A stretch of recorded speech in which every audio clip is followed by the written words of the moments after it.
Hi, I'm Doug Boles, president of the Indianapolis Motor Speedway. Thank you for listening to Behind the Bricks. We're excited to bring you this exclusive and entertaining content about the world's greatest racetrack. Keep listening, and I hope you enjoy this episode. Your day moves fast. Your news should too. That's why there's a new and improved Wish TV app, bringing you more local news, breaking alerts, live streaming, weather forecast, radar, and Indiana sports, all in one place. Customize your news feed to see the stories that matter most to you and get the information you need when you need it. Download the new and improved Wish TV app today on iOS or Android and take News 8 with you everywhere.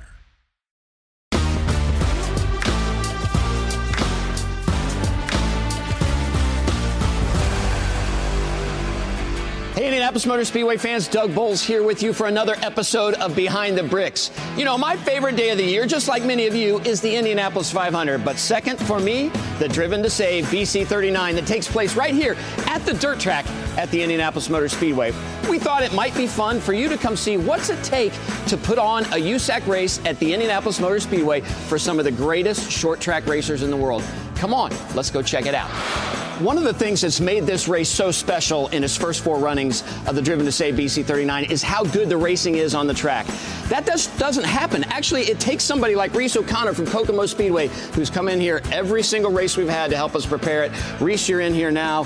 It's a little bit of a challenge for a track we only run once a year to make sure it's as racy as it is. Yeah, well, in that, we've been through a little bit of a drought, I feel, Doug, so that's why we've got the track looking the way it does. We've got it opened up, and we put 10,000 gallons on it last night, another 10,000 this morning, and I'm sure we're going to have a great surface for the people, though, and it's going to be a good multiple grooves and be a good race. So part of the challenge, I don't think people understand it, is really managing that moisture. So you're going to put a bunch of water on this, not just now, but even leading up through race weekend. How hard is that for you to really stay on top of? Well, it's a little bit of a challenge, especially on a multiple night show, because when the cars race on it, it gets harder and harder, and then therefore water, it's like putting water on concrete, it runs off. So we've got to open it up each night and scratch it and make sure the water goes down and not down to the infield.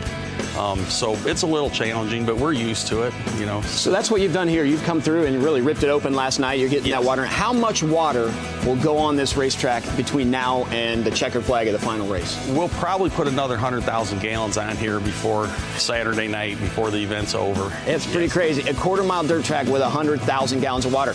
Let's go see some of the equipment that Reese and his team and the folks at Westside Tractor bring in to help us make this work. What do we have right here? This is a power box rake, or a generic name would be Harley rake.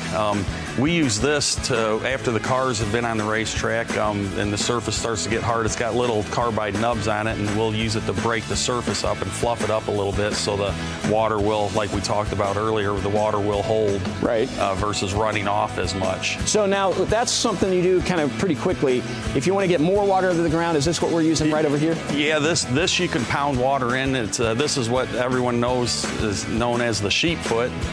This will make the surface hard, but it'll also let you drive water into the ground. It'll sometimes leave a hole in the surface and a pocket for water to go, and then you can also water the track and pound that water down with it. So in between heats or in between features, or how do you do that? Normally this would be before the event, and then maybe after the event when you're grading the dirt back down, you want to run the sheep foot ahead of the road grader and put the cushion back down into the holes that the sheep foot makes. 100%. So, and then right here, what are we using here?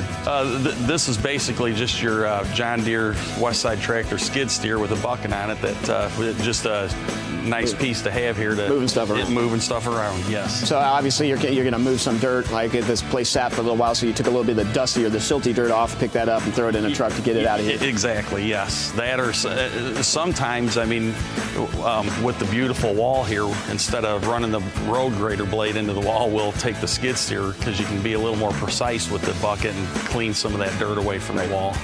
So there you go. It's not just Reese O'Connor. It's the equipment that he uses actually from Westside Tractor to help make this a really, really cool event. But you haven't seen my favorite piece of equipment. Let's go check that out. My favorite piece of equipment from Westside Tractor is actually this grader. And you guys, if you follow me at all or follow the Speedway at all, you know that occasionally in the evenings, it's a great place for me to get out and just kind of hang out and drive around. Now, they don't want me doing the grading because that takes some real science. I can do a little bit of grading here where it doesn't matter if I screw it up. Reese can fix that for me, but let's go out and take a lap, a slow lap, around this track here at the Indianapolis Motor Speedway.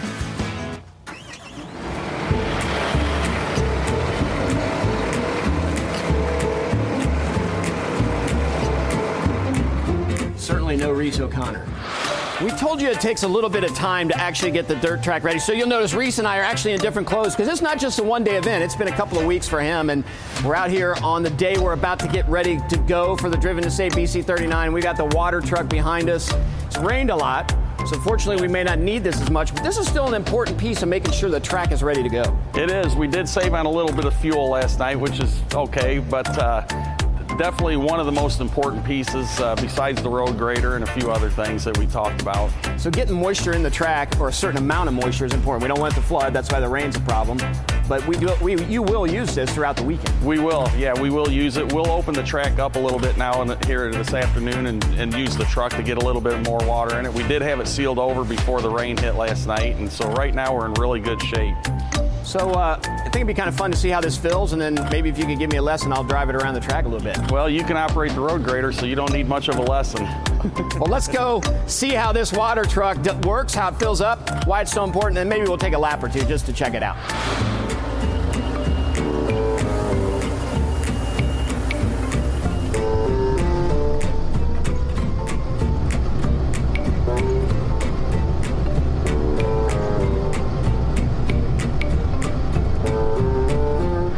You've seen how the racetrack comes together as we get ready for those drivers who will be competing in the Driven to Save BC39. But what's the most important thing? You guys, the fans, having you here.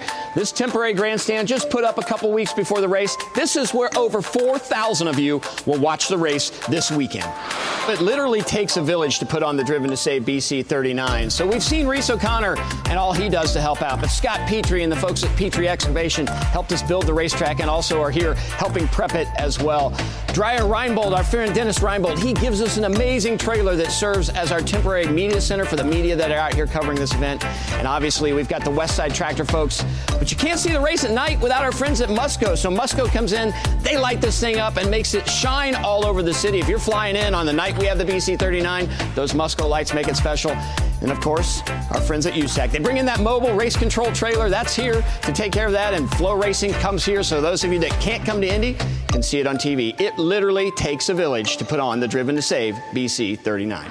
When you win at the Indianapolis Motor Speedway, you have to cross a yard of bricks and you get a chance to kiss them. There will be a fifth winner of the Driven to Save BC39 this year, and they will get to kiss those bricks. If you don't have your tickets, get them at IMS.com. Come join us. We put an awful lot of work in for my second favorite day of the year. If you see this after this race, don't forget there'll be a sixth in 2024. Thanks for joining us on Behind the Bricks for another episode of cool things that happen at the Indianapolis Motor Speedway.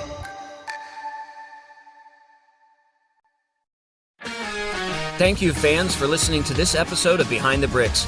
We look forward to bringing you more exciting content about the Indianapolis Motor Speedway soon.